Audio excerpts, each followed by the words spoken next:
Ahí aparece el cartelito. Así que cuando quieras, Flor. Bueno, ya estás en el vivo también, Lauri. Eh,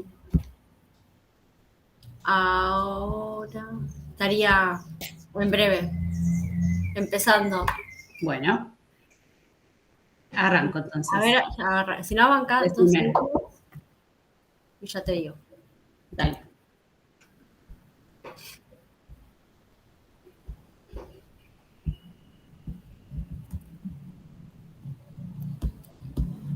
Ahí estamos, Flor. Bien. Bueno, buenas tardes a todos. Les damos la bienvenida. Esta es la tercera sesión de la Mesa Géneros y Sexualidades en la educación, la educación media y superior. Sentidos, debates, disputas, experiencias y desafíos, que se enmarca en las quintas jornadas del Instituto de Estudios de América Latina y el Caribe, el IEALC, de la Universidad de Buenos Aires, titulada Escenario Regional a la Ofensiva Capitalista y Rebeliones Populares. Bueno, un poco que se agrupa, perdón, en 75 mesas con 13 ejes, en el que presentamos junto con Laura Baniato, también becaria del CONICET, una mesa respecto a que nos propusimos reflexionar y que estuvimos ya el día miércoles, donde empezó las jornadas, miércoles, jueves y viernes, hoy finalizan. El primero y el segundo día estuvimos con intercambios de ponencias respecto a los discursos sobre la educación sexual integral, las miradas y perspectivas de los estudiantes de escuelas medias respecto a la educación sexual integral, las trayectorias de mujeres trans. Estuvimos trabajando también el segundo día fundamentalmente protocolos, estrategias comunicacionales, las universidades nacionales, como la Universidad Nacional de Rosario, la Universidad Autónoma Jaureche y la Universidad del UNAM. Y bueno, en este tercer día la idea es hacer un cierre y seguir presentando, dialogando y reflexionando juntos respecto a las políticas de géneros y sexualidades.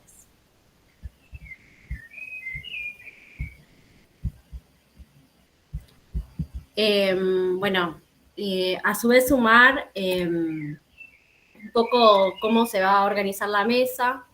La idea es que, bueno, los expositores, expositoras puedan abordar la pregunta de qué manera o cómo las políticas de género y sexualidades transforman las instituciones educativas. Esa es un poco la pregunta que entendíamos como nuclear o como una excusa para, para pensar, digamos, nuestros aportes y debates.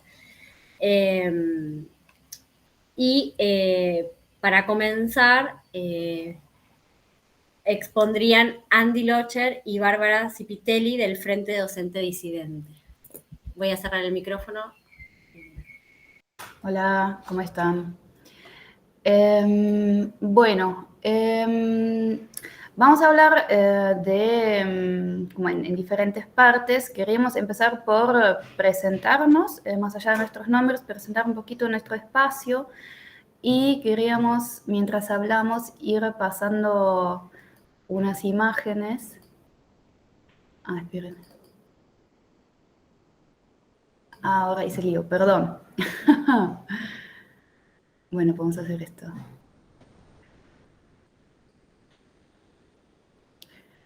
Deme un segundito, hice el lío, ya vuelvo.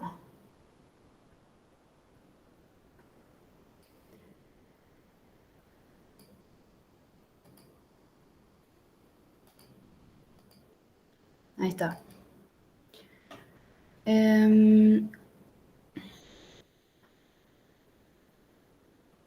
Entonces, el Frente Docente Disidente somos un espacio donde se interseccionan justamente nuestro trabajo como docentes y nuestras existencias como personas o sea, somos disidencias sexuales. Trabajamos en diferentes espacios educativos, formales, no formales y de todos los niveles. Estamos acá en la ciudad de Buenos Aires. nos encontramos desde fines del 2019 y para contarles un poquito lo que hacemos, damos talleres, hacemos intervenciones en el espacio público, participamos de marchas, armamos redes con otros espacios. Hicimos un podcast que se llama Encuentros Sonoros Insurrectos, que pueden encontrar en Spotify y otras plataformas. Hemos armado diferentes fanzines que pensamos como material para clases, para docentes, para estudiantes. Y sobre todo, en realidad nos entendemos como un espacio donde nos podemos encontrar entre nosotros para compartir problemáticas institucionales que atravesamos, tanto para acompañarnos entre nosotros como también para acompañar a nuestros estudiantes, con, digamos, las diversas implicancias que tiene transitar el sistema educativo desde las disidencias sexuales. Por lo tanto, obviamente, trabajamos por una ESI, sobre todo por una ESI no binaria, no cis heterosexual,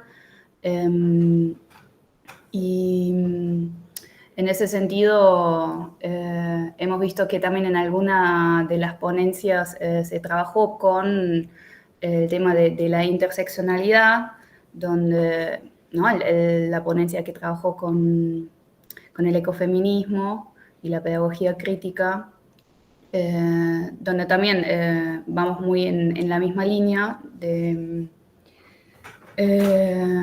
justamente que necesitamos abandonar la idea de que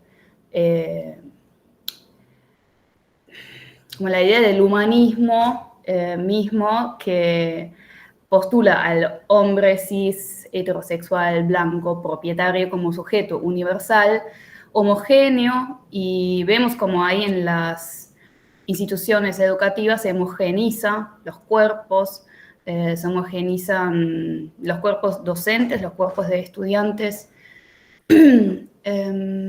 y nos preguntamos muy seguido qué implicancias tiene enunciarse lesbiana, trans, no binaria, marica en el aula.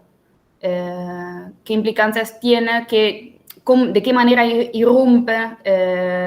¿Con qué acuerdos implícitos rompe enunciar en voz alta nuestras disidencias y nuestras identidades?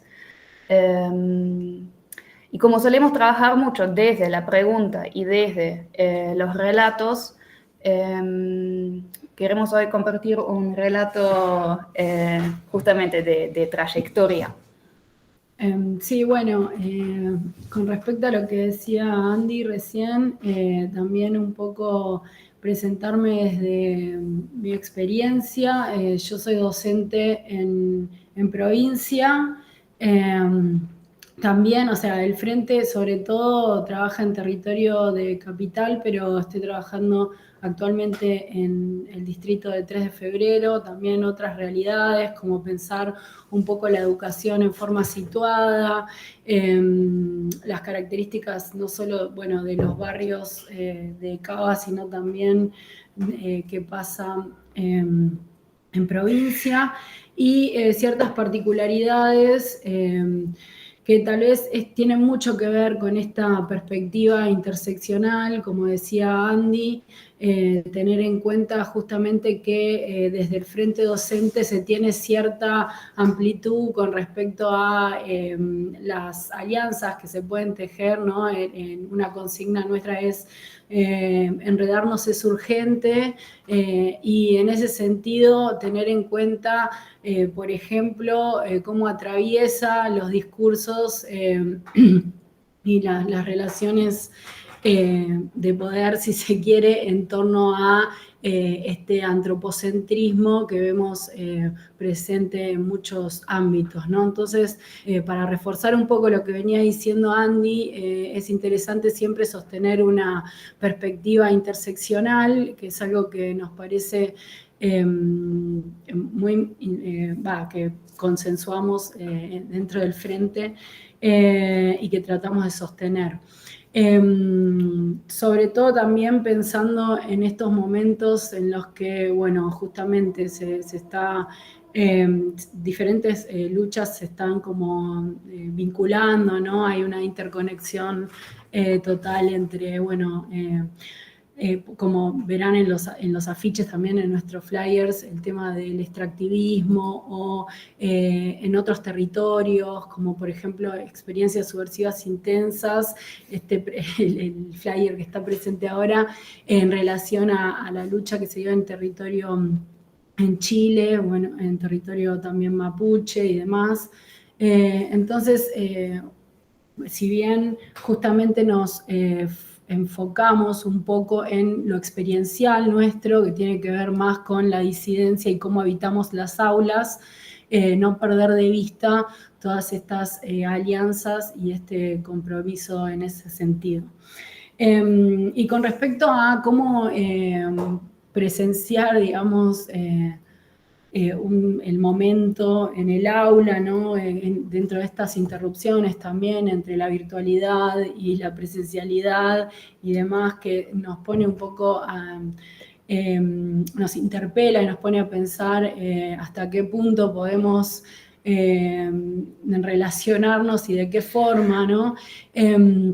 Con respecto a eso también, hace unos meses surgió como el relato que mencionaba Andy, también tiene que ver justamente con cómo nos enunciamos en las aulas, esa posibilidad, esas aperturas o justamente esa motivación, esos discursos que se motorizan a partir de el ser lesbiana en un aula, el ser trans en un aula, y justamente cómo se van generando modos de identificación o de desidentificación en esos momentos que son totalmente, bueno, importantes, justamente parte de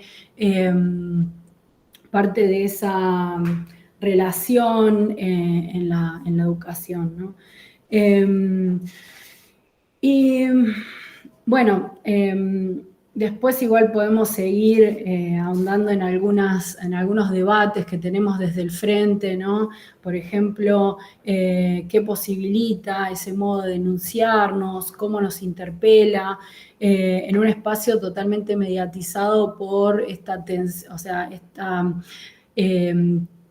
tensión o esta propuesta que siempre permanece, digamos, de lo instituido en las escuelas, que tiene que ver con la homogeneización de los cuerpos, la forma de circular, de ordenarnos, y esta jerarquización muy adultocéntrica, capacitista y demás, cómo nos podemos relacionar teniendo en cuenta todas esas dinámicas institucionales, ¿no? Y sobre todo pensando justamente en que la educación tampoco se reduce solamente a lo institucional escolar. Bueno, teniendo en cuenta lo que mencionábamos hasta el momento, yo voy a leer un relato que es experiencial y de este año, en el que, bueno, se ven algunos, tiene algún tinte medio poético, metafórico, por eso lo voy a leer y no contarlo, pero bueno, también es anecdótico, ¿no? Comienzo. Acompañarse para minorar el peso institucional sobre los cuerpos, evitando dar valor al registro del cálculo que aparece en cada papel, en cada cartel en las escuelas. Ese tal vez fue el propósito inicial que justifica un pacto implícito entre algunos estudiantes y alguna que otra lesbiana docente del montón entre las que estoy. Mis 15 años, momento sufriente y bisagra en mi vida, dejar la escuela rural, ir a una escuela en donde me trataran de lenta, poco inteligente y por añadidura gorda, según parámetros demasiado urbanos. Intenté que mis 15 no sean puro blanco, mi espíritu de león me llevó a elegir Metallica para musicalizar el ingreso al salón con contrastes. Recibo un regalo que sació por un rato parte de las ansias de ser un montón de formas que tenía previstas. Skater, rapera, baterista, surfista, artista, plástica, filósofa, nadadora. Mis amigas de Sierra de los Padres me regalaron un skate. Ese gesto habilitó una experiencia corta pero potente, acción con ruedas, tránsito con caídas, que anticipaban los vaivenes identitarios del porvenir. Fue poco, pero fue un montón. Desestabilizante es despegar de la tierra, esa tierra cultivadísima por mis padres con la mejor intención, agroecología, pero con rasgos de apropiación, asma. No estar sobre el suelo por un rato, bajar y no volver, pisar diferente, tan significativo como nadar u otras exploraciones del cuerpo suelto. Pasaron 21 años, el skate estuvo guardado bajo la cama, en un armario, en el pañol y por último en el invernáculo. Mucho contacto con la misma tierra adherida a los tracks y a la lija. Siendo docente a menudo reactualizás tu memoria, lo recordado toma otros rumbos y otra carga de sentido al interactuar con estudiantes disconformes, rebeldes e inquietes. También interpela tu presente continuamente, incomoda. Siempre el desafío, no ser adultocentrista, reconociendo diferencias situacionales. Este año nos conocimos con E, un estudiante trans en una escuela pública de Caseros. E es la inicial del nombre que eligió, el que ya usaban sus amigues en marzo, pero no se oía aún en la escuela. El primer día de clases, profe, llámeme por mi apellido. Hablamos entonces sobre la asignación de género y las posibilidades de elegir un nombre diferente al impuesto. Pasamos a la virtualidad. No faltó a ninguna clase. En filosofía al menos usábamos su nombre. Pese a que la directora no lo conociera aún, sus compañeros lo adoptaron fácilmente. Hace poco me dijo, necesito un consejo, quiero un skate pero no tengo plata. ¿Le parece buena idea si vendo bizcochuelo para juntarla? Mi mente materialista ríe y llora, respondí que tenía uno y que tenía que ver en qué condiciones estaba.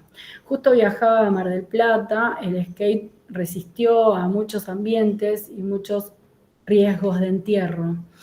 Otro gesto se avecina, otro regalo, otro dar la posibilidad de explorarse en el desequilibrio y la inestabilidad. Es un regalo para vos y para mí.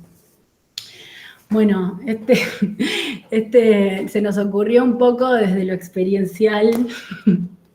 Espero que les haya gustado. Acá tocamos varios temas y también los miedos que surgen a partir de eso. La verdad que el marco institucional y el marco legal institucional muchas veces genera estas limitaciones, ¿no? De, bueno, no sé si regalárselo o no, porque qué va a pasar, va a venir, no sé, un familiar, ¿no? Y esta cuestión de el tema que es, un tema que es medio también complejo, el pensar el cómo, qué forma, ¿no? Qué forma se espera de comunicación con los estudiantes, ¿no? El no contar mucho de nuestras vidas, cómo puede intervenir en sus vidas, de qué forma mi experiencia y bueno, y la cercanía o la lejanía que podemos llegar a tener con el resto del grupo cuando se producen estas afinidades, ¿no? Bueno, hay muchos temas por tocar, pero bueno, nos pareció interesante por ahí como parte de, también estábamos pensando este tipo de experiencias, de temáticas, las abordamos en el frente desde el podcast, ¿no? Este puede ser un próximo podcast, así que es como medio un adelanto también. Y bueno, bueno, por último también pensar en la no binariedad, ¿no? Como mucho, como en la ESI no binaria también queríamos mencionar como desde el frente, justamente muchas veces se ve una ESI adaptada a los miedos de la escuela, de los grupos directivos y demás. Y bueno, últimamente nuestra experiencia es tal vez desde secundaria, ¿no? Yo estoy en nivel secundario, muchas veces es adaptación como muy extrema de la ESI, bueno, hay que dar contenido de ESI, de qué forma lo damos, quién lo da, ¿no? Y esta cuestión de también tener en cuenta mucho a una disciplina específica, o por ejemplo, en provincia existe la materia salud y adolescencia, bueno, que se encargue esta persona y demás, y hay como mucho tironeo y bueno, un poco de invisibilización de la ESI institucionalizándola, ¿no? Como, bueno, ya se encarga esta persona y demás, o la semana de la ESI y demás, que como no responde eso muchas veces a la transversalidad que se planteó en un momento, ¿no?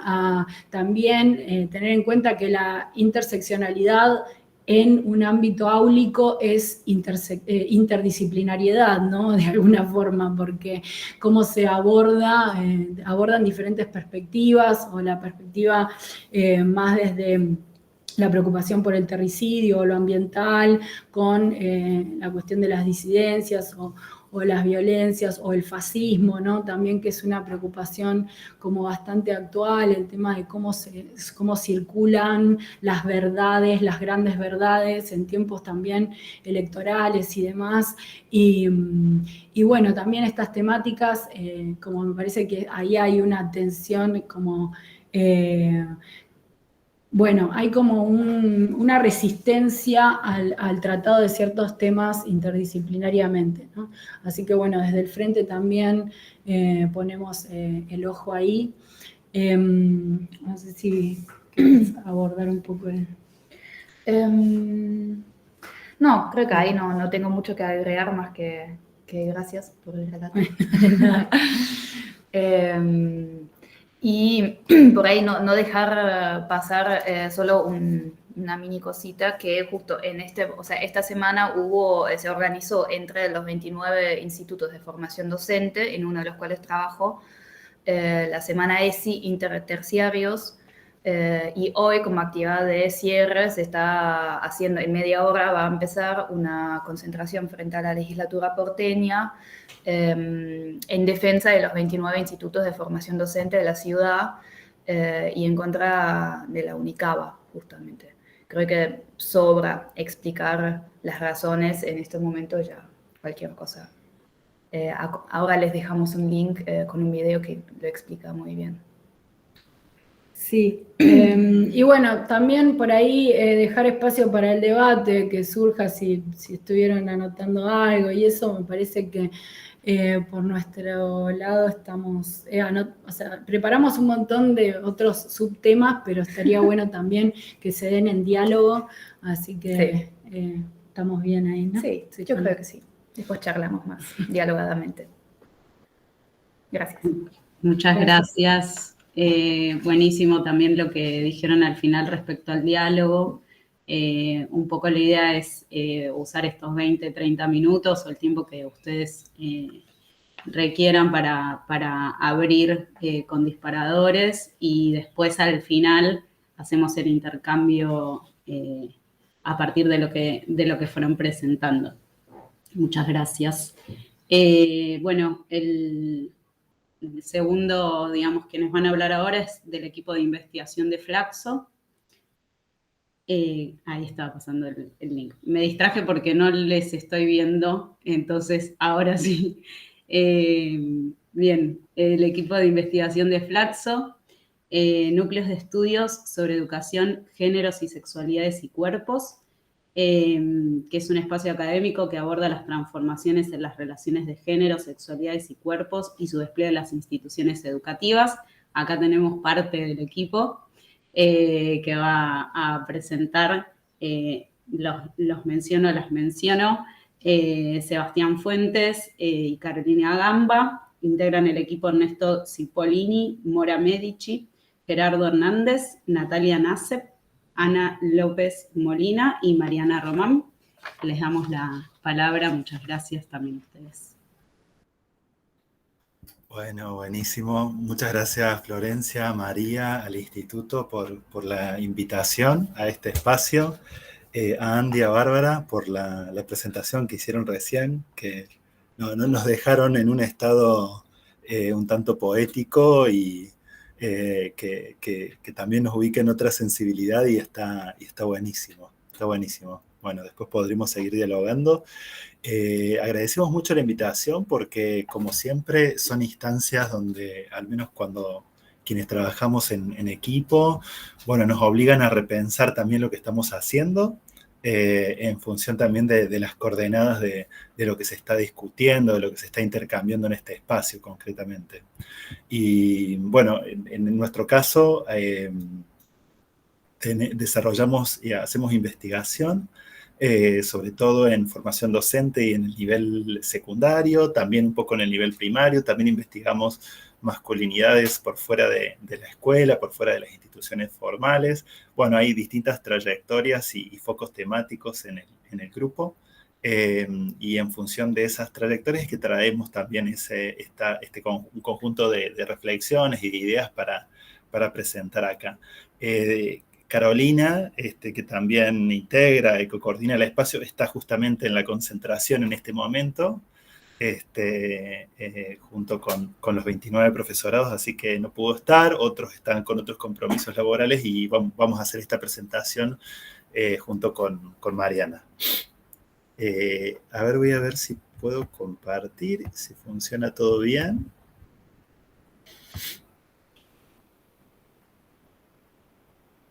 Bien, a ver, ahí se puede... Ah, bien.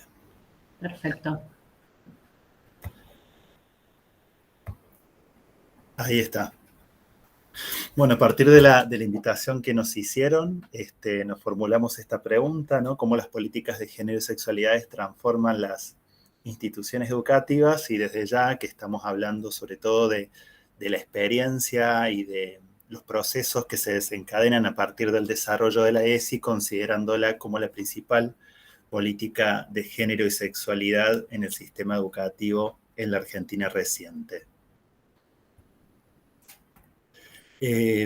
Armamos un esquema que de alguna manera organice cómo pensamos la transformación que está aconteciendo en las instituciones educativas, en la formación docente y en el nivel medio, en este caso sobre todo, y allí estructuramos la presentación a partir de pensar la docencia, pensar al estudiantado y las dinámicas pedagógicas que se organizan allí, y después a partir de un análisis de lo normativo, de las regulaciones que se están desplegando en el sistema educativo en los últimos 15, 16 años, bueno, hacemos foco por un lado en la institucionalización, en ver cómo nos corremos de esa tensión entre el voluntarismo y la institucionalización específicamente de la ESI, y también qué fenómeno estamos viendo que está aconteciendo a nivel de la formación docente.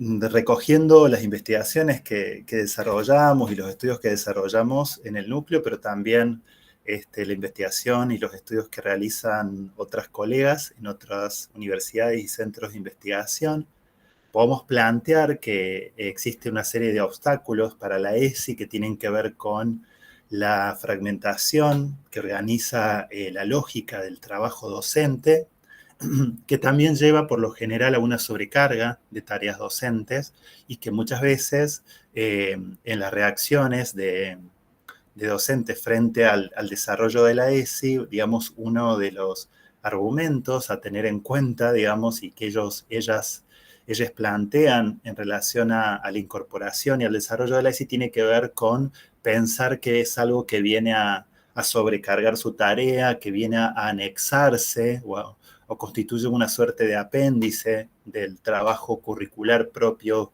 que consideran que debe ser realizado. También vemos una falta de articulación o una falta de apoyo institucional en relación al desarrollo de la ESI a nivel de la escala establecimiento escolar. Si bien, como vamos a contar en un rato, ha habido y hay en este momento nuevas regulaciones que apuntan justamente a generar condiciones para que haya un apoyo institucional, lo que vemos y lo que muchos y muchas docentes también plantean es, bueno, estoy solo, sola, haciendo ESI, o estoy con una colega, con un colega haciendo ESI, y desde los equipos directivos muchas veces eso es un dejar hacer o un avalar sin demasiado énfasis, ¿no? Sin demasiado apoyo. También hemos visto a partir de una exploración que realizamos justamente el año pasado, a raíz del lugar en el que hipotetizamos que había quedado la ESI, a partir de toda esta priorización de los contenidos con motivo de la suspensión de la presencialidad escolar a nivel nacional y en distintas jurisdicciones. Bueno, hicimos una exploración en la Ciudad Autónoma de Buenos Aires, y ahí también detectamos, ¿no?, que era muy aleatoria el desarrollo de la ESI como un contenido prioritario, ¿no? Que dependía de nuevo de iniciativas de docentes que realizaban jornadas de ESI a pesar de la ausencia de presencialidad, que realizaban vivos de Instagram, cosas por el estilo, pero que en general la ESI quedaba relegada porque no era tan considerada necesariamente un contenido prioritario, ¿no? En un contexto donde la escolarización en casa y domiciliaria, según otros estudios, trajo un incremento de la conflictividad en los hogares, de la violencia en los hogares, con lo cual, digamos, la acción de la ESI se hubiera tornado incluso más necesaria. También tenemos que tener en cuenta, cuando vemos los obstáculos para el desarrollo de la ESI, que venimos de una historia reciente donde ha habido una fuerte deslegitimación también de la tarea docente, ¿no? Deslegitimación que, bueno, que tiene su historia, no es solamente un acontecimiento reciente, pero que tiene que ver con un contexto donde el rol docente, como tradicionalmente fue configurado en los sistemas educativos modernos, fue perdiendo debilidad, fue perdiendo fortaleza, es decir, fue ganando debilidad, fue perdiendo legitimidad, digamos, por un conjunto de factores en relación también a la propia legitimidad de la institución escolar, y que eso también influye, digamos, en la manera en la que los y las docentes pueden asumir a la ESI, tal vez, decimos nosotros, como una instancia que legitima su rol de experticia, ¿no? Su experiencia y su idoneidad para la tarea de enseñanza. Y en ese contexto de deslegitimación, lógicamente, lo que se vio socavado también por nuevas demandas es la debilidad en el vínculo con las familias, ¿no? Y finalmente, digamos, cuando vemos los argumentos también de distintos docentes para el desarrollo de la ESI, allí aparece siempre la tensión entre, bueno, ver quién es el especialista en educación sexual, ¿no? Y esto implicó, sobre todo en los primeros años de la ESI, aunque todavía se encuentran estos argumentos, implicó un cambio de foco en relación a plantear que quienes deben desarrollar la ESI, porque son quienes están con los estudiantes todos los días y los que poseen el reconocimiento profesional como profesionales y trabajadores de la educación, son los docentes, ¿no? Entonces siempre aparece esta tensión entre, bueno, constituirse y posicionarse como un trabajador y un profesional de la educación que puede desarrollar una educación sexual integral, y la necesidad de contar con mayores soportes y procesos de formación docente continua a lo largo del tiempo.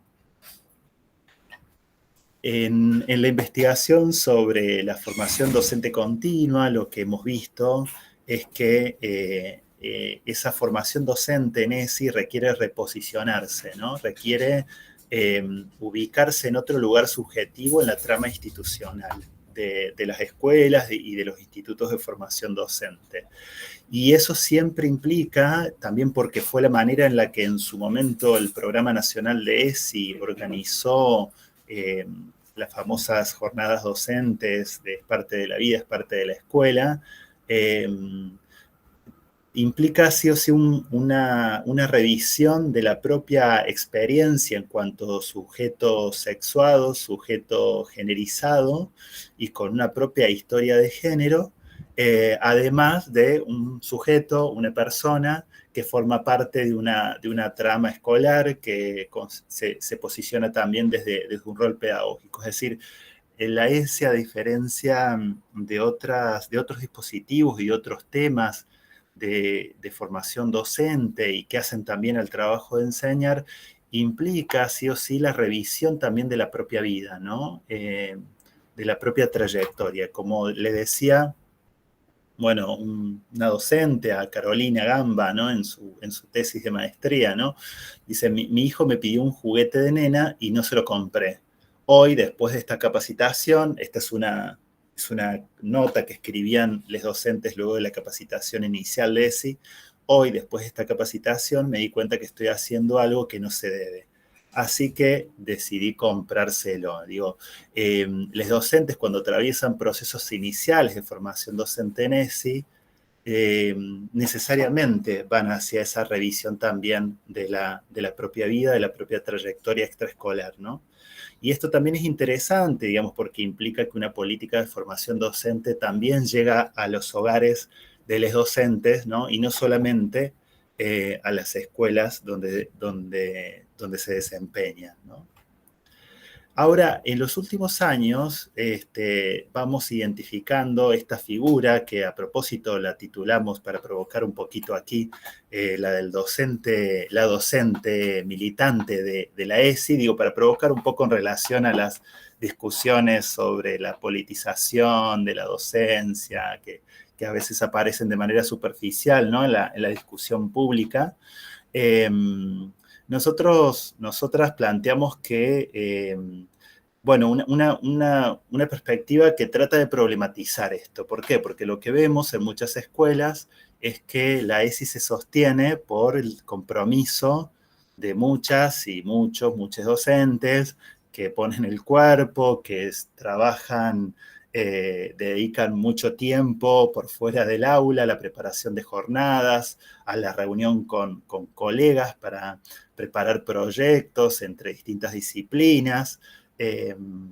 Y lo que vemos es que ahí hay una serie de tensiones, digamos, o sea, eso es lo que hace posible que haya ESI en muchas escuelas y decimos, bueno, lamentablemente se está garantizando en algunos contextos escolares el derecho a la ESI de esa manera, pero decimos lamentablemente, digamos, ¿por qué? Porque todavía faltan mayores soportes y regulaciones institucionales que lo universalicen. Y lo que vemos allí es que en muchos casos se trata de mujeres docentes, ¿no? Y ahí vemos una suerte de reproducción escolar también de los roles de cuidado, porque, digamos, son las docentes mujeres las que no solamente desarrollan en muchas escuelas más la ESI, sino que también se ubican en un rol de escucha, ¿no? En relación a los estudiantes, a las estudiantes. Vemos también como interesante esto que aparece en los relatos docentes, ¿no? Esta idea reparadora en relación a las nuevas generaciones, ¿no? Este planteo de yo me comprometo de esta manera con la ESI porque no quiero que les pase lo mismo que a mí, ¿no? Y ahí aparecen, bueno, distintas experiencias que lamentablemente son muy comunes, ¿no? De vulneración, distintas experiencias de violencia, de subordinación de las docentes. Vemos que en el mediano plazo está este sostenimiento de la ESI, también por el voluntarismo de algunos docentes, conlleva, digamos, el desgaste, el agotamiento, también porque se transforma en un trabajo solitario, y también constituye, digamos, una barrera a la transversalización, ya que, bueno, termina siendo desarrollado en muchas escuelas, digamos, se hace ESI, también en las universidades, cuando hablamos de la incorporación de la perspectiva de género en la enseñanza, en la currícula, termina siendo una suerte de ESI por alianza o por amistades entre docentes y no una decisión institucional, ¿no? Con esto que estamos planteando no estamos cargando las tintas contra los docentes militantes, sino que nos parece interesante traer esta figura para problematizarla, digamos, para pensar políticas que transformen las relaciones de género en la escuela de una manera más regular, estable y que conlleve también algo que no sea la reproducción de las desigualdades en docentes mujeres, en docentes solitarias, que desarrollen la ESI de esta manera, ¿no?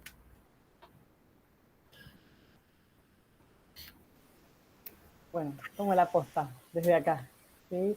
un poco pensando también en esto que traía Sebastián, en esos casos de estas docentes militantes, digamos, muchas veces la mejor alianza que tenemos son los estudiantes.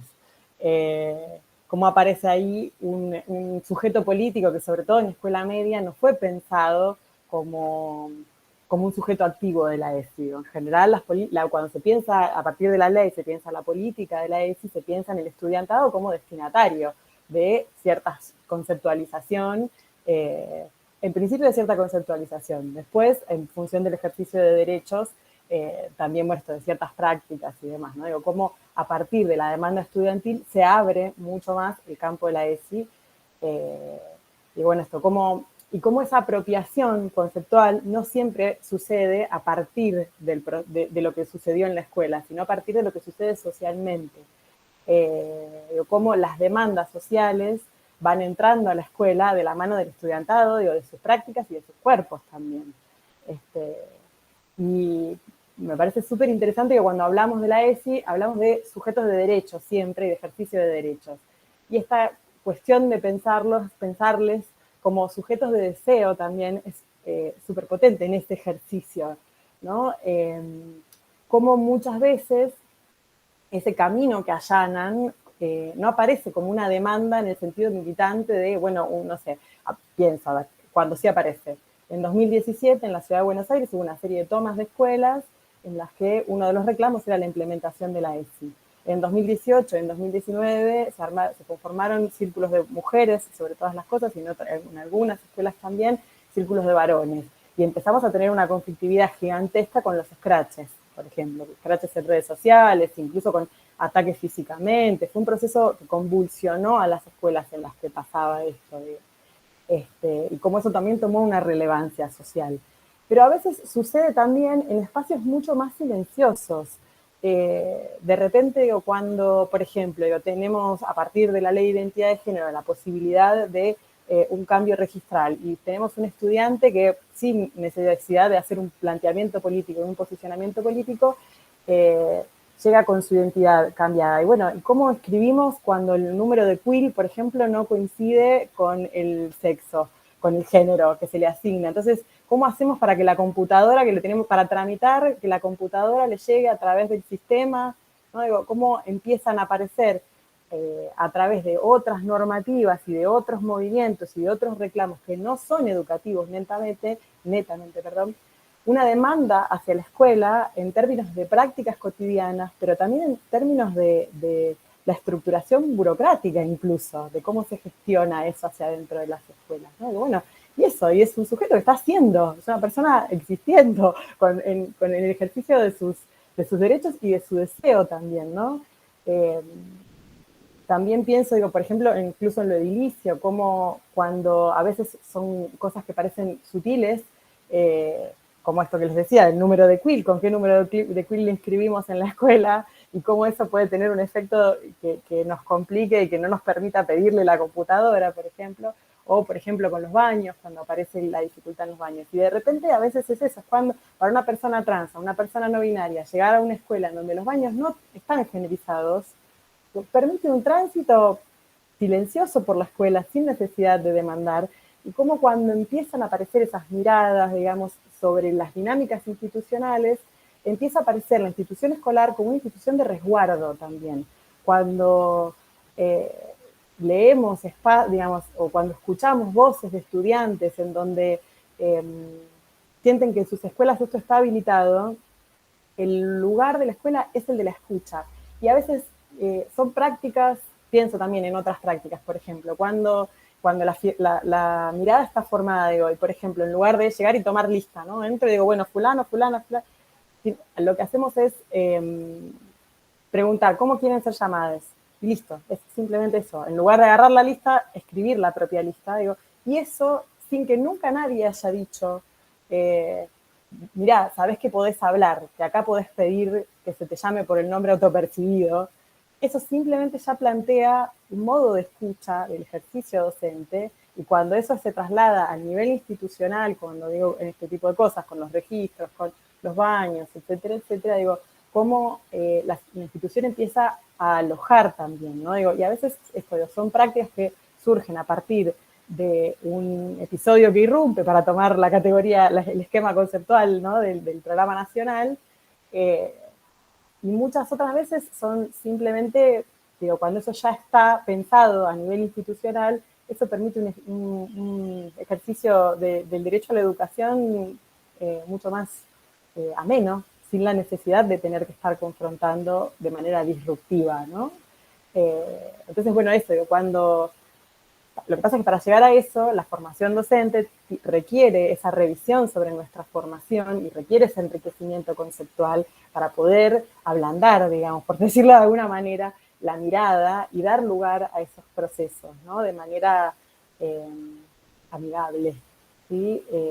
Entonces, claro, cuando uno empieza a ver este tipo de cosas, empieza a encontrar, con esto que decían también Andy y Bárbara, respecto de cómo se transita la escuela, ciertas cuestiones que tienen que ver con lógicas de lo instituido docente, ¿no? Yo creo que la discusión que viene, al menos en Ciudad de Buenos Aires hoy, tiene que ver con los códigos de vestimenta, por ejemplo. A la luz de la Ley de Identidad de Género y del artículo 12 de Trato Digno de la Ley de Identidad de Género, los códigos de vestimenta no tienen ningún sentido, ¿no? Entonces, ¿cómo se necesita revisar ese tipo de cosas? El código de vestimenta, el código de convivencia, el por qué, el para qué, sobre qué cuerpos recae, por qué, sobre todas las cosas, ¿no? Digo, ¿por qué tenemos esa normativa y esos ordenamientos sobre la escuela? A mí me quedó resonando también una de las preguntas que creo que dijo Bárbara, que es como, ¿qué forma de comunicación se espera que tengamos con los estudiantes? Me pareció una pregunta súper potente, que creo que dialoga con esto que dice acá en relación a la construcción de un lenguaje común convocante, que tiene que ver con generar el espacio para que el diálogo suceda, para que sea posible que la palabra sea dicha, ¿no?, en términos de ejercicio de la palabra. Esto que no siempre es necesario tener que decir, mirá que podés hablar, acá podés hablar. Y si hay que explicitarlo tanto, quizás haya que revisar todo lo previo a esa explicitación, ¿no?, de por qué es tan necesario decirlo. Bueno, cómo a partir de estas experiencias, de estas prácticas de ciertos cuerpos, empiezan a aparecer como valioso, y cómo eso también transforma a todos los sujetos de la educación, entendiendo como la experiencia no solo del estudiantado, sino también de la docencia. Entenderse como sujetos de la educación, no solo, por supuesto, sin correr la responsabilidad, ¿no?, y sin derivar la responsabilidad por informar al estudiantado, asumiendo esa responsabilidad, digo, cómo nos volvemos sujetos también de esa política en términos de destino de la política, ¿no? No sé si se va a creer bien. La idea un poco es ir cerrando hacia la resolución 340 del 2018 para pensar cómo todo esto, digamos, porque la resolución enlaza de alguna manera una serie de movimientos sociales y de demandas sociales que se fueron plasmando en una serie de leyes, ¿no? No sin conflicto, no sin disputa, digamos, pero anterior al 2006, a la ley al año y a la sanción de la ESI, tenemos la Ley de Salud Sexual y Reproductiva de 2012, que de 2012 y 2006 no hay un cuerpo normativo significativo, y a partir de la ley de ESI empieza toda una serie de, la construcción de todo un marco normativo que se desarrolla sobre todo en términos de sexualidad. Porque hay que entender que la ESI es una política educativa, pero también es una política de sexualidad. Es un cruce entre esos campos normativos también, ¿no? Entonces, cómo, digamos, a partir digamos, después de la ESI aparece la Ley de Erradicación de Violencia hacia las Mujeres, que es una ley profundamente didáctica porque establece y esclarece muy bien y dialoga con las víctimas de violencia, porque dice, esto es violencia, y fue una ley que funcionó muy bien para aclarar, digamos, para desdibujar esos grises, para poner blanco sobre negro en un montón de sentidos. Esto fue en 2009, en 2015 se sucede la primera marcha de lo que después terminó denominándose como Movimiento de Ni Una Menos. De 2015 también deriva en la Ley de Educar en Igualdad, que es así, es una ley educativa que recoge los reclamos y lo que recoge lo que establece la Ley de Erradicación de Violencia hacia las Mujeres.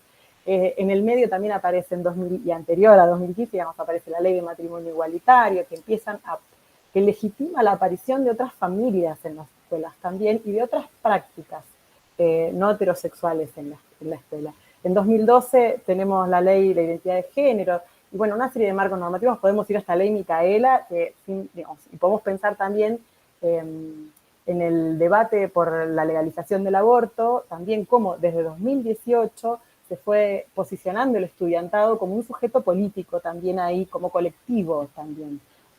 Tanto el estudiantado de escuelas medias y secundarias como el de universidades y terciarias, ¿no? Digo, como el movimiento de las hijas, el denominado movimiento de las hijas. Bueno, todo eso, de alguna manera, lo recoge la resolución 340, que viene un poco a actualizar, ¿no? Porque los lineamientos de la ley de ESI eran de 2009, los lineamientos nacionales. Entonces, la resolución establece los núcleos de aprendizaje prioritario, que incluye un montón de temas. Vamos a ver qué pasa ahora desde que tenemos IBE en 2020, digamos. Hay que incluirlos como contenidos específicos, aparecen, pero digamos, hay que pensar en una bajada, en una transposición didáctica del aborto como contenido a trabajar en las escuelas, ¿no? Desde la perspectiva de los derechos. Entonces, bueno, la resolución 340 recoge toda esta conceptualización que había estado ausente en aquellos lineamientos curriculares de 2009 y los actualiza. También hay que ver qué pasa porque tenemos un muy reciente decreto que establece la posibilidad de tener un documento no binario, que eso también lo tiene que recoger la política de la ESI, digamos, ¿no? También aparece como un proceso de profundización y son todas cosas que contribuyen a la institucionalización. La política de la ESI originalmente, desde los lineamientos y desde el programa, estuvo profundamente apuntada hacia los cambios de las prácticas áulicas. La resolución dice, tiene que haber un equipo de referentes institucional.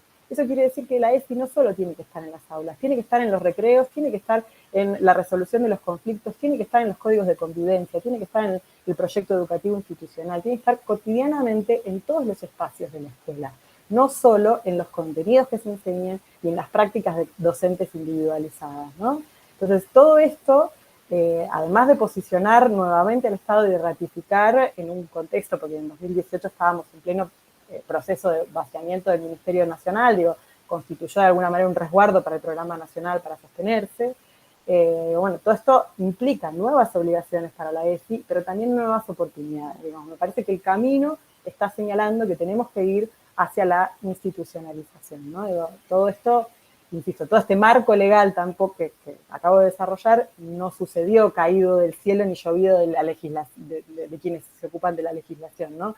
Sucede en un proceso social de demanda, en donde hay colectivos militantes, en donde hay una academia también presente que conceptualiza y eso permite nombrar de manera clara y recortada y potente nuevos marcos conceptuales que nos habilitan a pensar la realidad y el recorte de las poblaciones de manera particular y diferente de lo que veníamos teniendo, ¿no?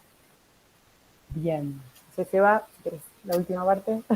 Sí, para cerrar, porque ya estamos justo en el tiempo, según tengo anotado, digo, unas líneas sobre lo que estamos viendo, digamos, en cuanto a formación docente, como experiencias y políticas en el tiempo reciente, ¿no? Lo que vemos es que hay una expansión de cursos, diplomas y otros tipos de posgrados y postítulos, mayormente pagos, que se expanden en todo el sistema, en todo el país, y vemos justamente que hay una demanda insatisfecha, suponemos, en relación a esa necesidad de formación y de profundización.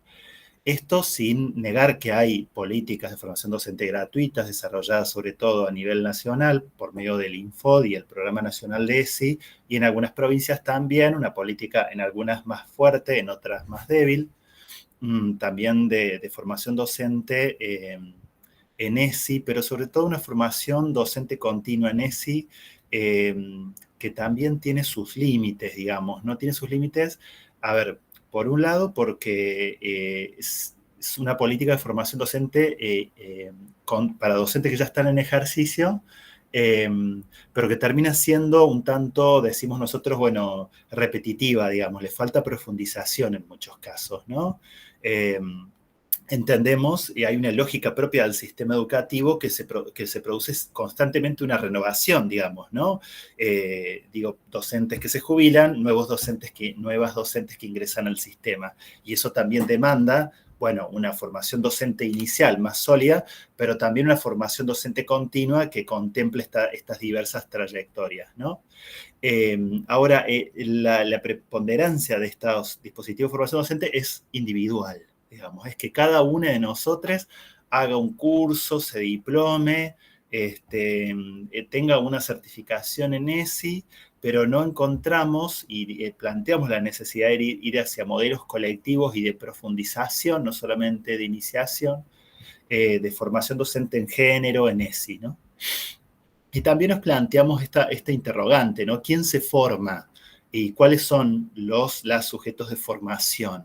Y con esto decimos dos cuestiones. Por un lado, los docentes que el perfil de docente que fue pensado hacia 2010, 2011, ¿no? 10 años atrás, para formarse en ESI en el país, no es el mismo perfil de docente que tenemos hoy. Digo, en relación a la sensibilidad, a la predisposición, más allá de los backlash, más allá de las reacciones que haya, conservadoras, digo, pero es un perfil de docente distinto porque también, digamos, nuestra condición de ciudadanía ha cambiado, porque también hay muchos docentes jóvenes que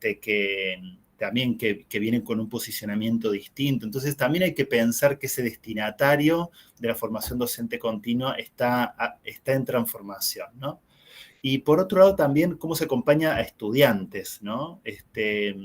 Y decimos estudiantes tanto de la formación docente inicial, es decir, los estudiantes de profesorados, ¿no? Que hace muchos años el Infod tenía, no sabemos, no sé si ahora sigue con ese dispositivo, pero tenía un curso de formación de NESI para estudiantes de formación docente de todo el país, un curso que era online. Pero digo, me parece que ahí hay algo también para repensar y de qué manera acompañamos también, por ejemplo, a estudiantes que son activistas de la ESI, a estudiantes que integran centros de estudiantes, ¿no? De qué manera también se les acompaña con dispositivos de formación específicos, digamos, ¿no? Porque terminan siendo multiplicadores, terminan siendo activistas, ¿no? Y también es necesario acompañar con una formación específica a esos roles o a esos perfiles. Bueno, hasta acá llegamos. Muchas gracias. Bueno, muchas gracias. La idea es, no sé si quieren dejar de compartir la pantalla, así pasamos la posta. La próxima exposición está a cargo de Rafael Blanco, investigador del CONICET y del área de salud del Instituto Gino Germani. No sé, Rafa, si vos querés compartir también pantalla. Sí, siempre me cuesta con Meet, así que deme...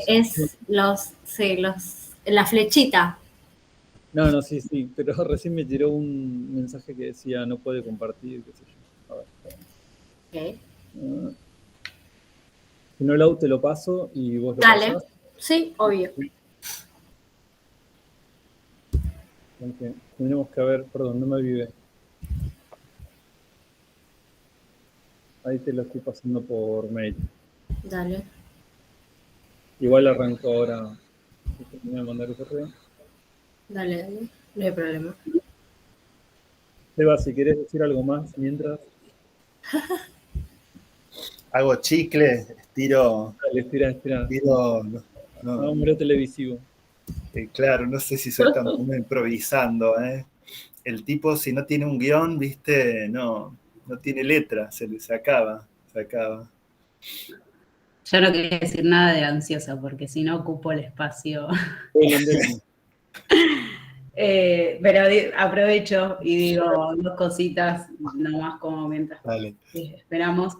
Me parece que esto que mencionan sobre la transformación de nuestras subjetividades, ¿no? Nuestro rol docente como personas que estaban en las dos presentaciones de recién, me parecen súper claves y creo que ese proceso de iniciación en el que una va investigando y va transformando y va conversando con sus compañeros, sus compañeras y sus compañeras respecto a las dificultades en las escuelas, en la universidad, me parece una cuestión clave la ESI y esto que mencionaba Sebastián, retomando la poesía, el aspecto poético de la narración que contaban desde el frente, cambiar la sintonía, ¿no? Eso también tiene que ver con la transformación de nuestras subjetividades en el espacio educativo.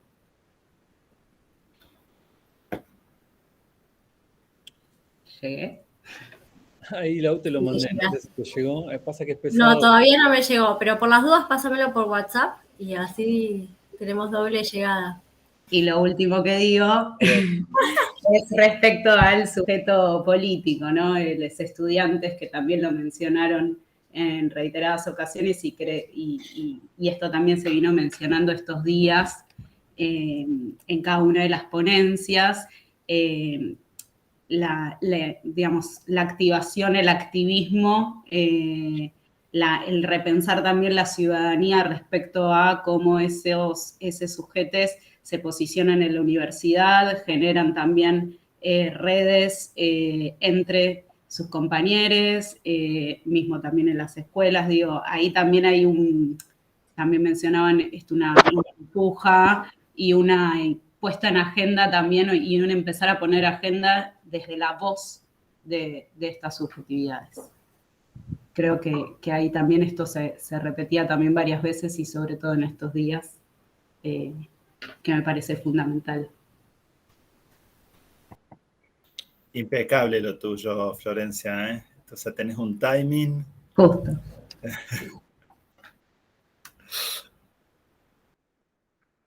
Bueno, no sé, Lau, si te llegó. Ahí va. Joya, genial. Bueno, perdón las demoras. Bueno, gracias a Florencia y a Laura por la invitación, también para compartir con el resto de las compañeras. Voy a tratar de ser breve porque varias de las cosas están en común con cosas que dijeron, así que tal vez vaya incluso ya dialogando con las dos presentaciones anteriores. Me presento súper breve. Voy a hablar como a partir de trabajo de investigación que desarrollo en el Instituto Chino Germani y en el marco de un proyecto que se llama Demandas Feministas de Ciencia Sexual y Universidad, Transformaciones Recientes en los Saberes, los Espacios y la Sociabilidad Cotidiana en la Universidad de Buenos Aires, que dirigimos con Carolina Espátaro y del que participan alrededor de 12 otras personas, entre becarios, investigadores, estudiantes y demás. Si querés pasar a la siguiente. Ahí va.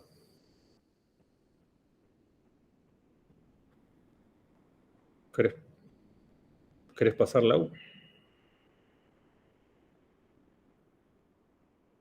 Ahí va. Bueno, la primera cuestión, un poco para plantear, y en relación a cosas que se fueron por ahí diciendo para otros niveles, yo me voy a centrar por ahí en el espacio universitario, pero como recién planteaba Mariana, cierta mirada también en la relación, bueno, y también los compañeros del frente, ¿no? Entre los sujetos y las instituciones, digamos, ¿no? Cómo se engrana esa relación que muchas veces tiene intereses no necesariamente confluyentes. Sí quisiera como recapitular acá en estas 3 diapositivas que siguen una serie de políticas institucionales que está habiendo en las universidades con distinto grado de desarrollo, y lo digo entrecomillando con los dedos, de éxito en relación a su anclaje en la cotidianeidad de las instituciones, pero hay una serie de estrategias institucionales, podríamos decir políticas institucionales, en torno a género y sexualidades que, retomando la pregunta que también hacían en la presentación de recién, están transformando las instituciones educativas. En el caso de las que yo estoy mirando son las universitarias. Por un lado, las agrupa así en torno a los saberes, ¿no? Hay desarrollo de estrategias de inclusión o transversalización de perspectivas generizadas del conocimiento en el grado, aunque como marcaban en la primera presentación, ¿no? Muchas veces está, o creo que Sebas lo decía, ¿no? Que, corrido a, bueno, que hable el especialista, ¿no? Bueno, en tal materia es, bueno, si bien hay una idea de transversalización, muchas veces esto recae sobre algunos perfiles o docentes en particular, ¿no? O sea, todavía, si bien hay una estrategia porque esto suceda, todavía no hay una generalización. El desarrollo de posgrados, líneas, grupos y centros de investigación, esto ha crecido exponencialmente en la última década. La formación en el marco de la ley Micaela se está desarrollando en las universidades. Hay normativa que van sancionando las casas de estudio o las facultades en torno al lenguaje inclusivo, sobre todo de habilitación en relación a eso y de no penalización, ¿no? Aunque después voy a poner un ejemplo de que algo de esto sigue sucediendo. Hay una producción editorial más fuerte, pongo el caso de la Universidad de Rosario, ¿no? Con los cuadernos de transversalización, por ejemplo. Hay actividades de articulación gremial y comunitaria, por ejemplo, diplomaturas con gremios en torno a géneros, a masculinidades, a violencias, etc. La siguiente, la U, puede ser. Hay otro conjunto de políticas en las universidades que tienen que ver con la habitabilidad, ¿no? Con tratar de transformar algo de las condiciones de cómo habitamos los espacios. Creo que el principal, y ahora digo algo sobre eso, fueron los instrumentos para atender a las violencias sexistas, ¿no? Sobre todo los protocolos, ¿no? Pero también las estrategias de promotoras contra las violencias, campañas de sensibilización, talleres de construcción de masculinidad, esto está sucediendo. Las licencias por violencias de género, acá vuelvo al ejemplo señero de la Universidad de Rosario, porque es, creo, la institución pública que está teniendo una estrategia institucional más fuerte en relación a esto. El respeto a la identidad de género en trámites y en la emisión de títulos, más allá de que esté consagrado o no en el DNI el cambio registral. Bueno, el cambio registral por identidad de género, las consejerías en salud sexual y reproductiva, que me parece que instalan en el espacio de las universidades, la agenda de cuidados también, pero también con una perspectiva muchas veces de derechos y no necesariamente biomédica, ¿no? Estas consejerías no están motorizadas por espacios de salud, por ejemplo, ¿no? O de salud o de espacios de atención médica asistenciales, ¿no? Sino que muchas veces están en articulación con espacios de salud, pero están movilizadas por otros actores. Hay en algunas universidades la inclusión del cupo laboral travesti trans entre no docentes, modificación edilicia, baños sin distinción de género, lactarios, jardines maternales, muy escaso. En la Universidad de Buenos Aires es una facultad la que ha desarrollado esto como estrategia institucional, una de las 13. Lo que hay son experiencias autogestivas de estudiantes, por ejemplo, que modifican los baños más allá de la temporalidad de las instituciones, y también como otra característica de transformación de la habitabilidad, las intervenciones artísticas y culturales en el espacio. Por último, hay algunas estrategias más enfocadas al gobierno, ¿no? Estrategias de equidad o paridad en los tribunales, comités de evaluación, órganos colegiados, ¿no? De las revistas hasta los tribunales de evaluación de tesis o trabajos finales, ¿no? Que pasaba como si nada, que estaba conformado por 6 varones cis, ¿no? Y eso pasaba así nomás. Bueno, hoy empieza a haber regulaciones, pongo el caso de la Facultad de Ciencias Sociales, pero otras también, o por ejemplo la FADU, la Facultad de Diseño, no avala ninguna actividad que esté hecha solo con varones, ¿no? El All Male Panel es como, bueno, hay hoy por hoy reglamentaciones que impiden que eso suceda. Y el desarrollo de toda una nueva institucionalidad especializada, ¿no? Secretarías, subsecretarías, direcciones, unidades, etc. Me centro ahora brevemente por ahí en la comilla política estrella, las políticas de género. Entonces digo, bueno, voy a marcar ahora como algunos desafíos en torno a estas 3 dimensiones, la habitabilidad, los saberes, y por último quisiera decir algo de algunas resistencias que está viendo en los espacios educativos y universitarios, pero creo que también en otros niveles educativos. Lo que hay atrás son ilustraciones de trabajo de campo. Eso es un mural, por ejemplo, en la FADU, en la Facultad de Diseño y Urbanismo de la UBA, hecho por estudiantes, docentes, a propósito de una de las ediciones del Ni Una Menos. Ahí avanzamos, Lau, a la siguiente. decía, la nueva, digamos, me centro acá un poco en la experiencia de los protocolos, ¿no?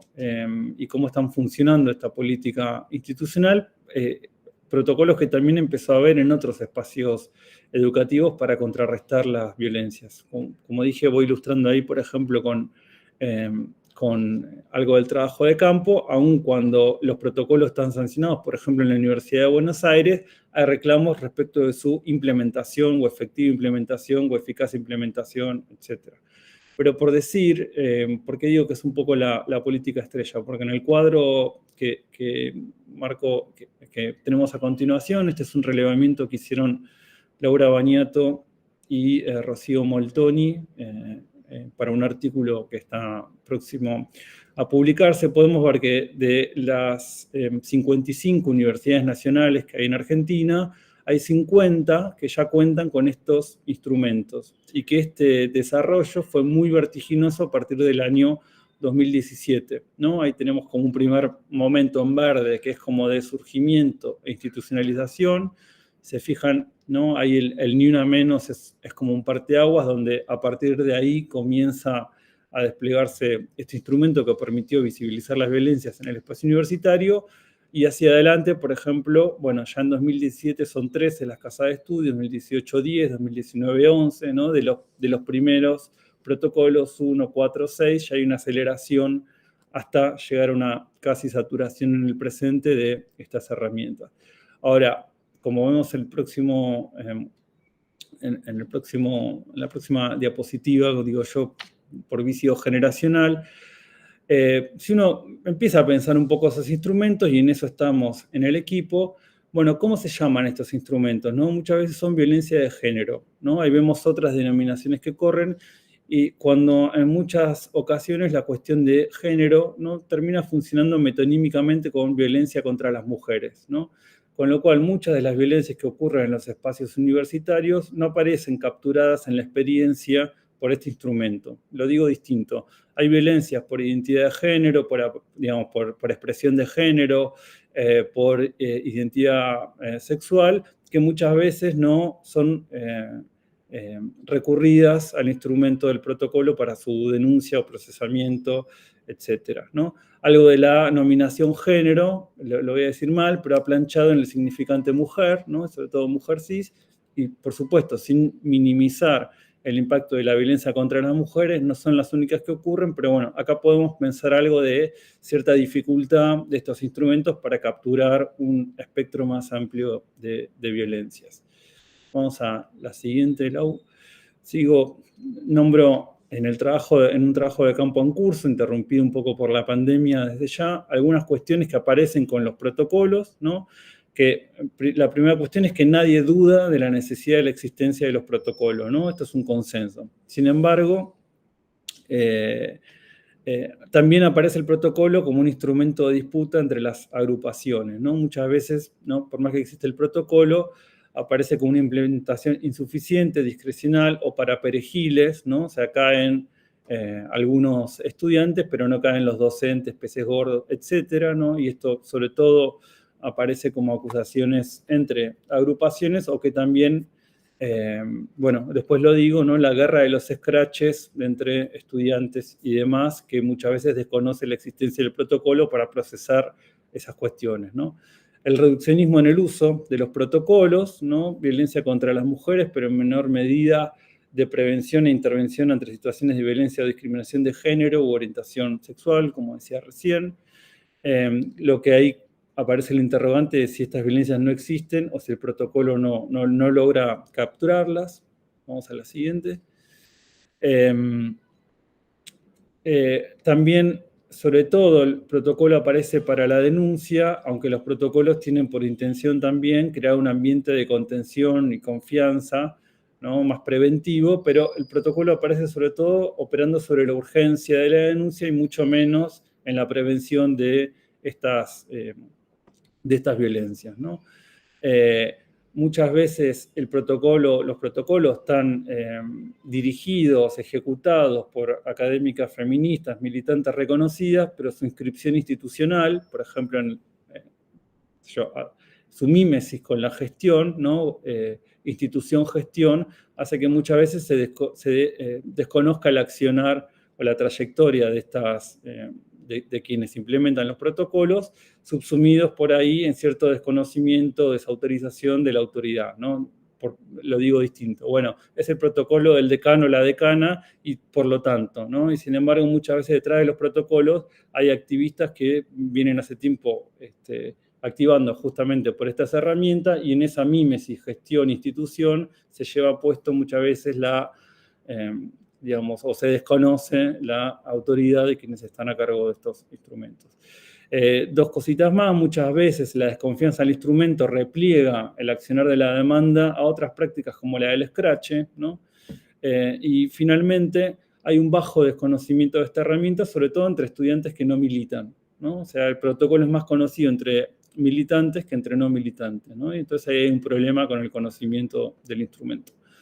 Avanzo entonces en la segunda, estas son un poco más breves, que es decir algo en torno a los saberes, ¿no? Y acá digo, entre la inercia y la autogestión estudiantil, recién en las otras dos presentaciones aparecían las dificultades de la puesta en acto de la ESI en los espacios educativos en otros niveles. Bueno, creo que el equivalente es la perspectiva de género en las universidades, ¿no?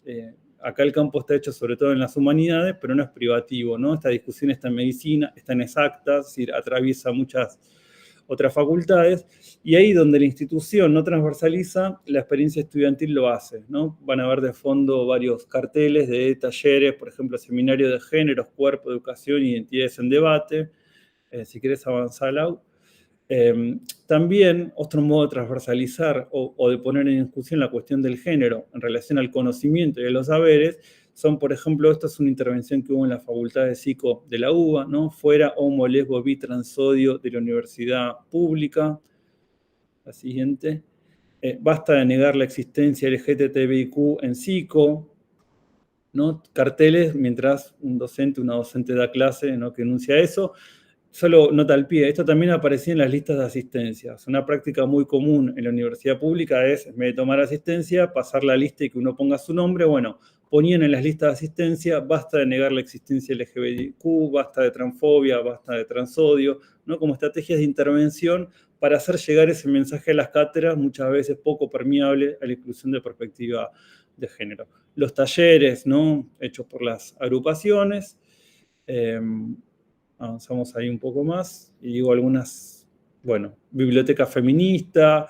Esta es una cátedra, sí, de estudios de género que hay transversal en la Facultad de Diseño de la UBA, y digo entonces ahora sí 2 o 3 cositas sobre algunos desafíos que plantea la perspectiva de género, ¿no?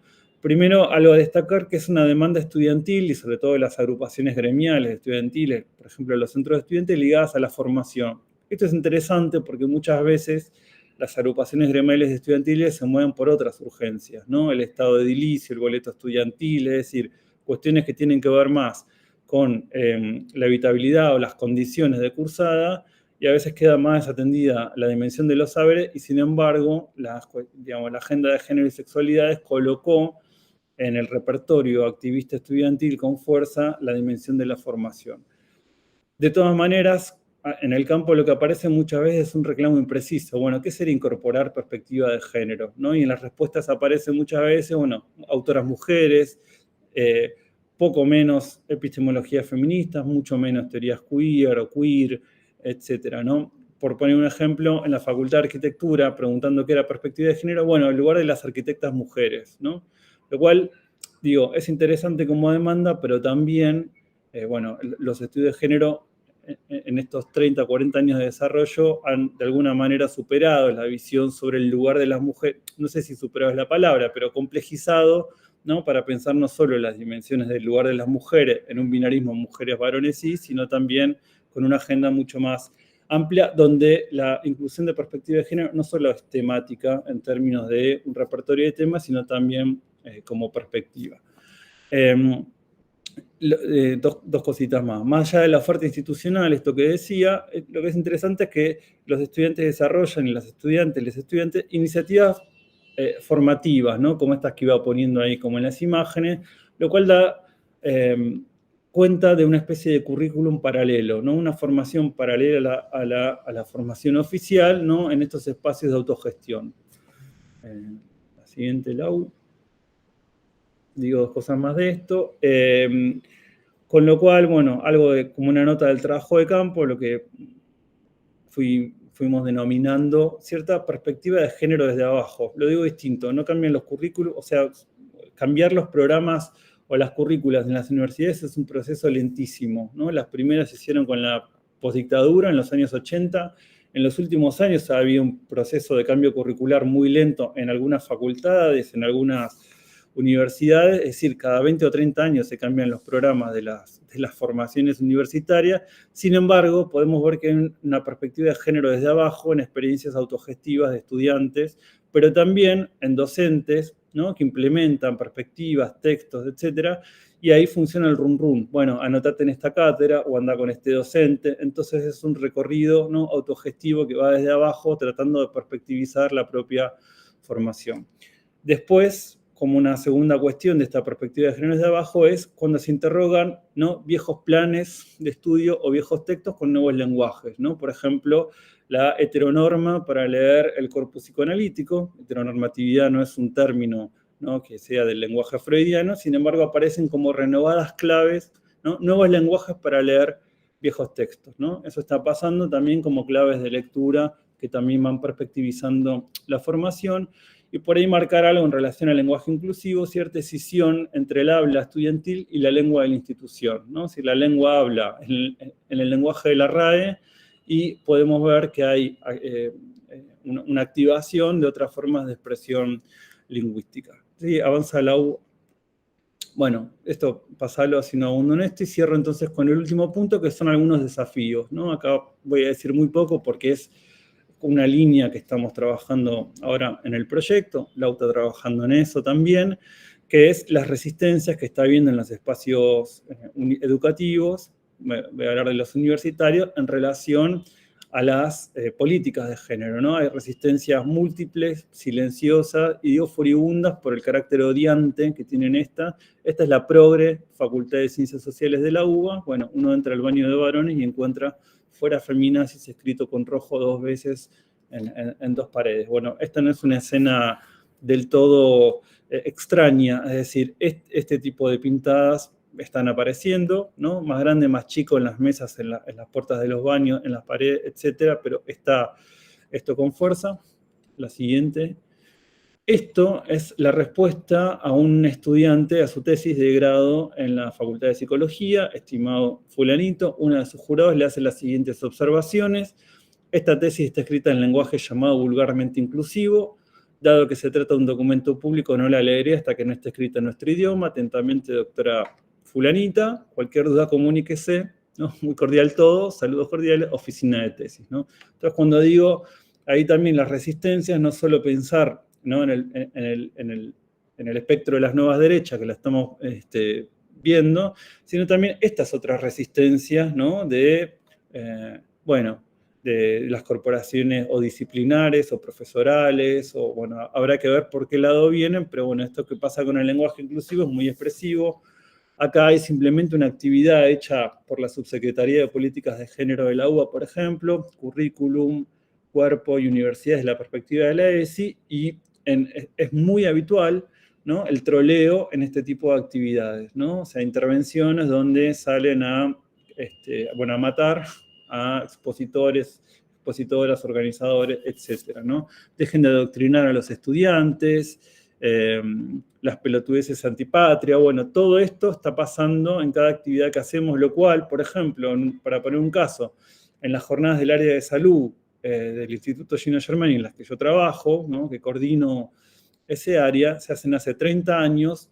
El año pasado tuvimos que cerrar, que entrar con clave a las presentaciones, porque pasaba esto, ¿no? Estaba exponiendo a alguien y salía alguien a invalidar esa posición, no a discutir, sino a permitir que no hable, ¿no? Si ya es como formas de fascismo avanzadas. Bueno, voy a la última. Hay también resistencias, por ejemplo, el curso de género obligatorio de la UBA, si se fijan ahí, dice, sí, ya lo hago, lo puedo, a ver, es obligatorio, menos mal que no veis esa nefasta universidad, la cara de un vómito, bueno, todo esto, ¿no? Todas estas resistencias que se van expresando. Y cierro con 3 ideas, ¿no? Acá hablé de las políticas de género, de algunas apropiaciones, sobre todo en la experiencia estudiantil, de algunas resistencias. Para pensar las políticas de género también, una pregunta ahí que queda flotando es si muchas veces no estamos desplegando políticas de género sin clase, sin raza, sin color, ¿no? Ahí retomo por ejemplo, el activismo marrón, ¿no? Que está colocando con fuerza esta cuestión de los feminismos blancos copando los espacios institucionales. Recuerdo una amiga muy querida, Mabel Bellucci, que dice, bueno, en los 70 era marxismo sin género, ahora es género sin marxismo, ¿no? Para decir, bueno, cómo articulamos algo de la dimensión, ¿no? De clase, podríamos decir, en estas discusiones. La segunda cuestión es cómo evaluar estas políticas sin dinamitar su necesidad, es decir, tenemos críticas a los protocolos, algunas políticas que se están desarrollando, cómo criticarlas sin por eso, ¿no? Sumarnos, ¿no? Como se expresa comúnmente hacerle el juego a la derecha, bueno, cómo podemos tener un retorno crítico sobre este desarrollo sin necesariamente que eso se impugne al coro, perdón, se sume al coro de impugnaciones. Y finalmente me pregunto ahí cuáles son las ausencias, los olvidos o los silencios de las políticas de género que se están desplegando, ¿no? Ahí venimos de una actividad reciente en el área de salud del Germani, que era sobre la nueva ley de VIH que se está tratando en el Parlamento. Bueno, hay una consigna del activismo que es: a tu feminismo le falta SIDA, ¿no?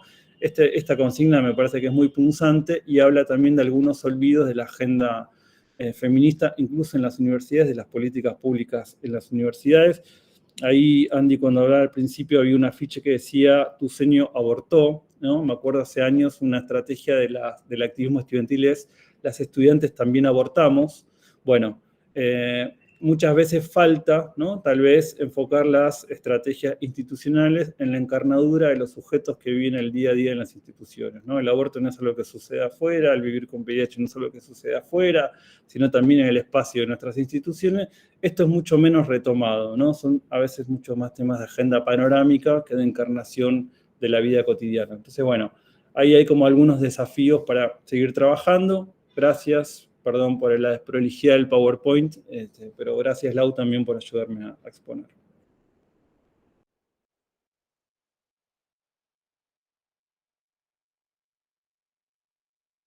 Espera, Lau está silenciada.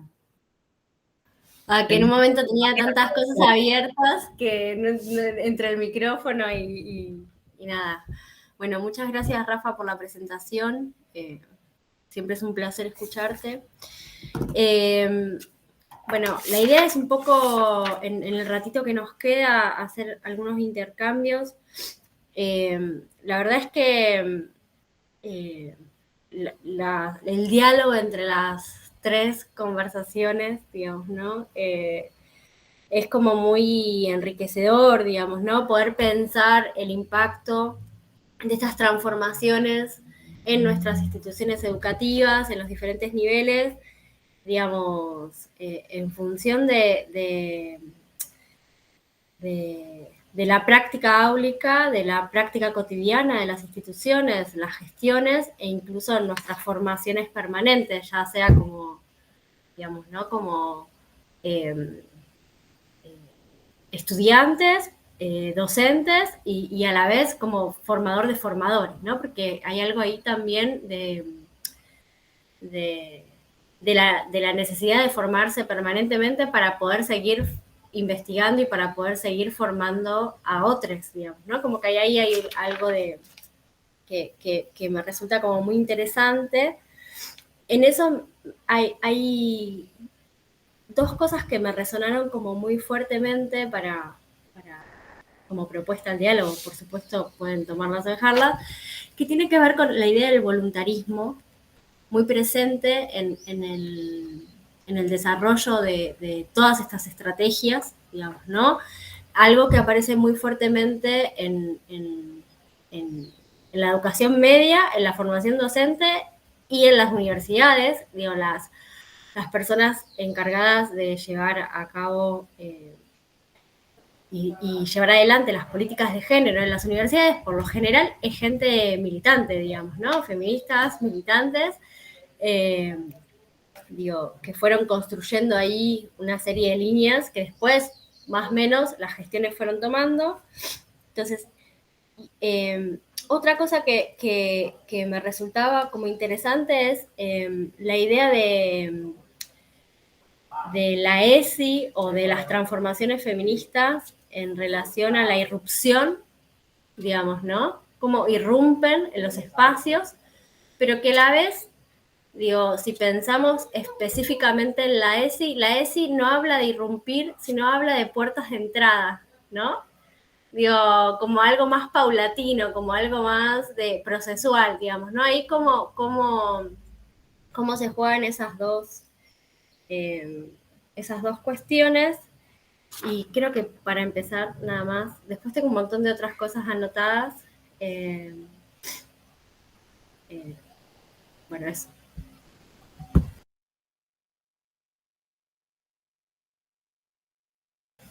No sé si alguien más quiere proponer, Flor, o algún compañero que haya hecho alguna exposición.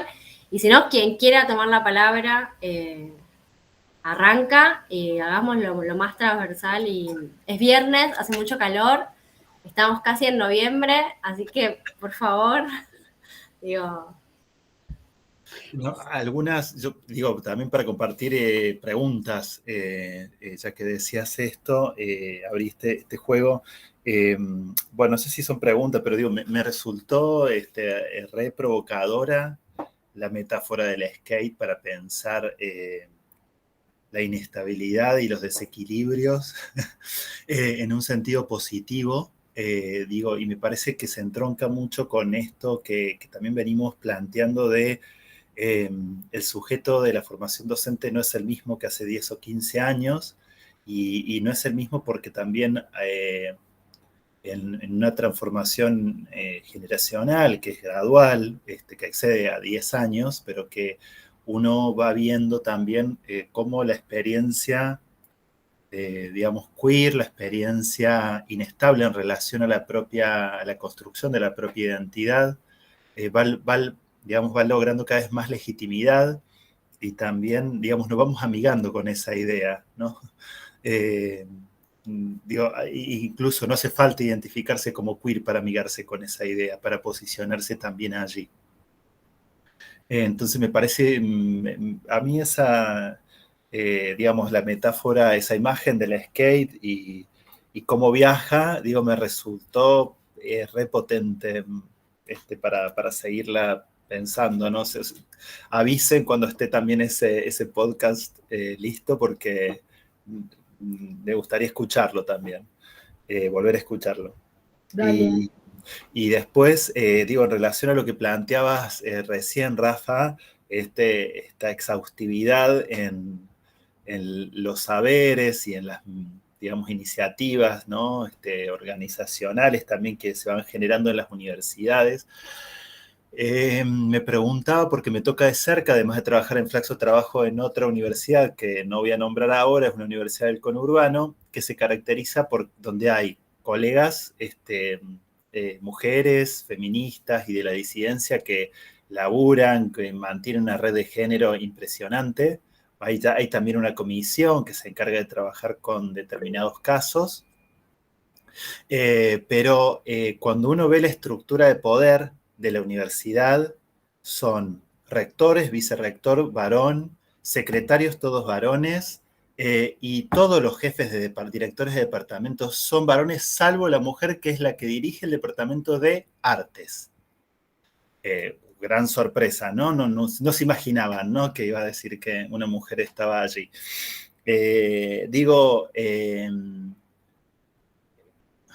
No sé si entra dentro de tus variables de análisis o qué has visto.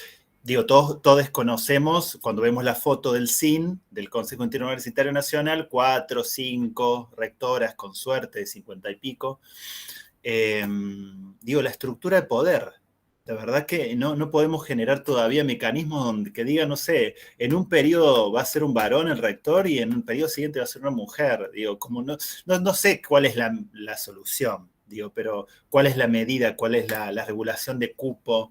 Pero evidentemente, y esto también se vincula con otra cuestión que tiene que ver también con esta construcción de poder de los rectorados, de estos rectores que duran 25 años en el cargo, que tiene que, digamos, que se explica desde una perspectiva patriarcal y de género, pero no solamente, digamos, ¿no? Forma parte como de la construcción de poder político también en la Argentina, ¿no? Bueno, nada, me interpelaba desde ese lugar. Digo algo en relación a eso, breve, o sea, yo trabajo en una universidad que acaba de festejar sus... sí, me acuerdo. Se acaba de festejar sus 200 años, la UBA, nunca en sus 200 años tuvo una rectora. Trabajo en una facultad como es la Facultad de Ciencias Sociales que festejó sus 30 años, tiene ahora por primera vez una decana mujer. Entonces, sin desconocer eso, que es digamos, es grosero, lo que digo, lo que intenté, pero por supuesto muy rápidamente, es todo eso que señalé como, como es algo que se está colocando en la agenda. Es decir, a la vez en todas las universidades algo de todo esto empieza a haber, ¿no? Como debate, como resolución, por supuesto, muy lejos de ser generalizable, ¿no? Pero en la misma UBA, en esto que estamos diciendo de 200 años ninguna rectora, esa misma UBA va algunos cuerpos con la movilización, y acá retomar lo que decía Lau en relación al voluntarismo, ¿no? Que lo llevo para otro lado, pero no es sin la voluntad militante que estas cosas pasan, ¿no? Entonces hay mucha voluntad en estas instituciones, con esta inercia institucional fuertísima, digamos, de ir colocando estos temas, y algunas cosas van saliendo, que es lo que traté de recuperar ahí, y lo mismo, ponía los baños, y los baños, digo, en la UBA hay una facultad, ¿no? En otras universidades es distinto, en La Plata es distinto, en Córdoba es distinto. Lo que marco simplemente es un conjunto de una agenda muy amplia y con distinto nivel de desarrollo que está sucediendo. O sea, me parece también injusto no ver eso, porque hay mucho trabajo militante atrás, académico militante, no lo digo como algo escindido, ¿no? Que me parece bueno también ver la foto completa, ¿no? La película son los 200 años. Ahora, en la foto podemos ver que empieza a haber ahí como algunas fisuras que son interesantes para atender y para potenciar también, ¿no? Política y académicamente.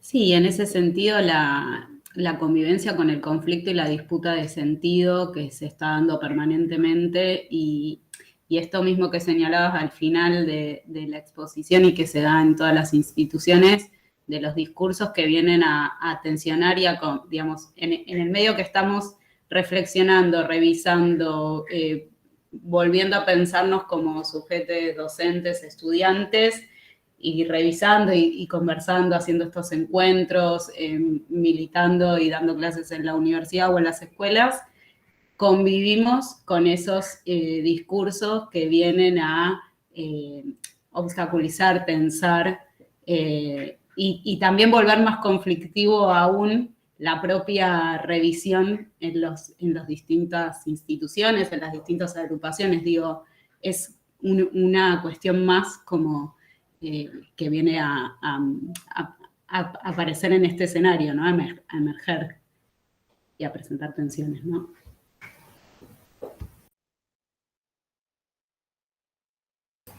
A mí me quedó resonando mucho la pregunta que proponían ahí los compas del frente de qué forma intervienen nuestras vidas, digamos, de docentes o las vidas de los estudiantes, diría yo, en nuestras experiencias en nuestras vidas, ¿no? Como que lo proponían en un sentido, o sea, la experiencia del docente, de la docente en la vida de los estudiantes, y yo lo pensaría también en el sentido contrario.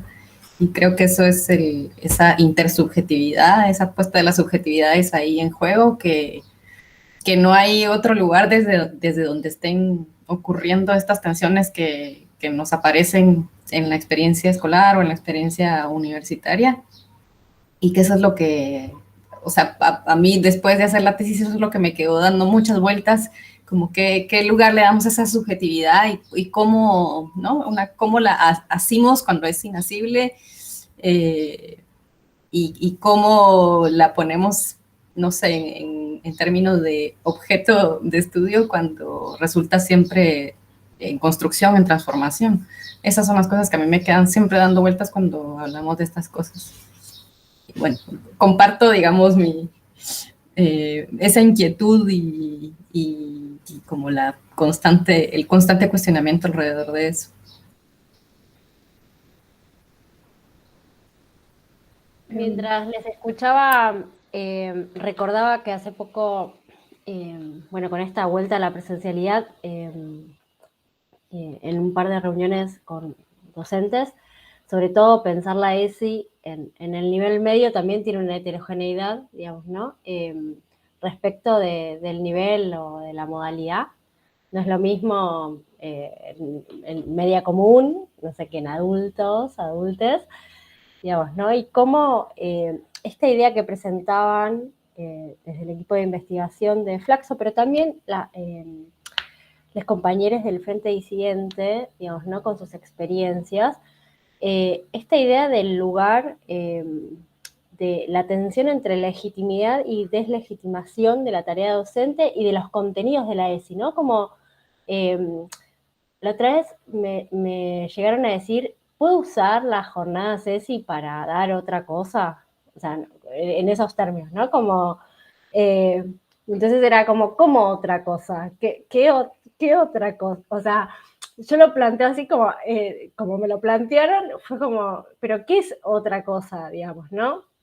Que es que ahí habla digo, ese otra cosa es la tensión entre el desborde de la tarea docente, ¿no? Como la falta de capacitación continua, digamos, ¿no? Y la especificidad de la adaptación de las distintas estrategias sobre géneros y sexualidades que se implementan en las instituciones escolares, digamos, ¿no? Pensar a quiénes son los sujetos de esas, digamos, un poco...